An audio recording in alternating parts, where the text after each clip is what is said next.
वाले और अधिकारियों को तो जबरदस्ती लगवा दी। वो लगाना नहीं चाहते थे, लेकिन उसके बावजूद भी जबरदस्ती लगा दी। और अब तो जानकारी वो भी मिल गई होगी कि वैक्सीन वालों से इन्होंने चंदा वसूल लिया। बताओ, पैसे का कमीशन ले लिया कि नहीं ले लिया? न केवल इन्होंने वैक्सीन वाली कंपनियों से लिया है, बल्कि बड़ी बड़ी कंपनियों से इन्होंने पैसा ले लिया। ये बीजेपी वालों ने बड़े बड़े जो कारखाने चलाने वाले लोग हैं, बड़े बड़े उद्योगपति हैं, हम और आप अगर चंदा देते हैं तो कोई हजारों में देते हैं, लाखों में दे देते हैं, करोड़ों में कोई नहीं देता है। लेकिन भारतीय जनता पार्टी ने ईडी, सीबीआई, इनकम टैक्स का डर दिखा करके बड़े बड़े उद्योगपतियों से चंदा वसूलने का काम किया। किसी से 1000 करोड़ ले लिया, किसी से 600 करोड़ ले लिया, किसी से 500 करोड़ ले लिया, 400 करोड़ ले लिया। और जब कभी भी इनसे कोई पूछे कि इलेक्टोरल बॉन्ड वाली बात बता दो, तो इन भारतीय जनता पार्टी लोग का बैंड बज जाता है। इनकी पोल खुल गई है, तब से ये इलेक्टोरल बॉन्ड के बारे में बात नहीं करना चाहते। बताओ, इलेक्टोरल बॉन्ड से बीजेपी के लोगों की भ्रष्टाचार की पोल खुल गई कि नहीं खुल गई?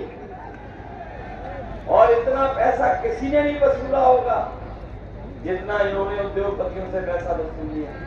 और जो पैसा वसूला है, भ्रष्टाचार तो किया ही किया है, लेकिन उसकी वजह से हमें और आपको महंगाई का सामना नहीं करना पड़ा। यही प्रधानमंत्री, देश के बीजेपी के लोग फ्री सिलेंडर दे रहे थे। बताओ, सिलेंडर का क्या हुआ जो फ्री मिल रहा था? कोई भरवा पा रहा है क्या? कोई भरवा नहीं पा रहा है। हमारी माताएं बहनें भी जानती होंगी, कोई नहीं भरवा पा रहा है। फिर खाना लकड़ी पे बन रहा है, और अगर घर में सिलेंडर है तो वो हमारे और आपके बैठने के काम आ रहा है। ये हालत पैदा करती है। और न केवल इन्होंने महंगाई बढ़ाई है, बल्कि आप और हम लोग जानते होंगे कि अगर बाजार में दवाई लेने जाते होंगे तो दवाई भी महंगी पड़ती है। पहले जो बुखार हमारा आता 500 mg की गोली में ठीक हो जाता था। कभी आप लोग डॉक्टर पे जाते थे, बुखार की दवा जब लेते थे तो आपको 500 mg की गोली में बुखार ठीक हो जाता था।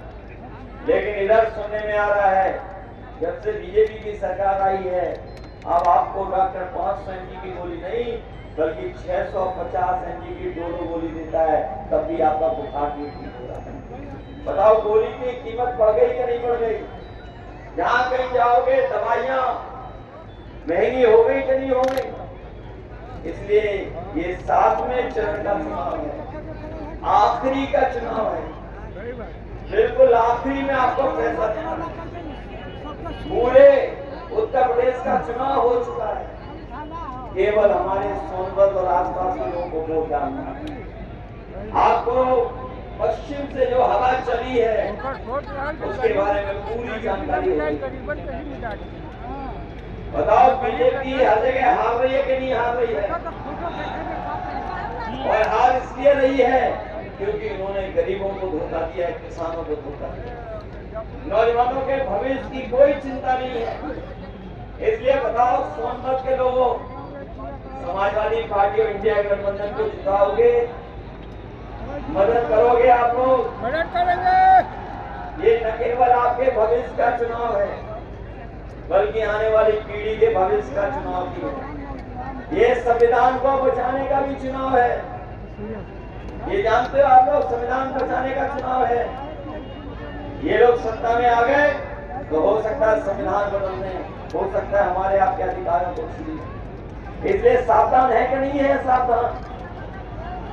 आपने देखा होगा, हेमंत सोरेन जैसे मुख्यमंत्री को जेल भेज दिया, आप पार्टी के मुख्यमंत्री उन्हें जेल भेज दिया, और आप पार्टी के मुख्यमंत्री के जो आरोप लगे पार्टी पर, वो आरोप सब झूठे हैं। अगर किसी ने आरोप झूठे लगाए हैं तो भारतीय जनता पार्टी के लोगों ने लगाए। हेमंत सोरेन जो आदिवासी मुख्यमंत्री थे, उन पे भी झूठे मुकदमे लगा करके जेल भेज दिया।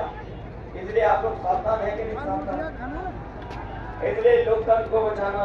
मुझे खुशी है कि छोटे लाल खरवार जी आज हमारे साथ आ गए हैं और इनके आने से हमारी पार्टी की ताकत बढ़ गई। इनके आने से एक माहौल बन गया है, इसलिए इनकी मदद करना आप लोग, हम आपको भरोसा दिलाते हैं। इस सोनभद्र के विकास के लिए हम लोगों ने हमेशा काम किया। जब कभी भी हम लोगों को सरकार में मौका मिला है तो हम लोगों ने लगातार काम कर करके दिखाया है। अगर हमें कहीं अस्पताल बनाना पड़ा होगा तो अस्पताल बनाया।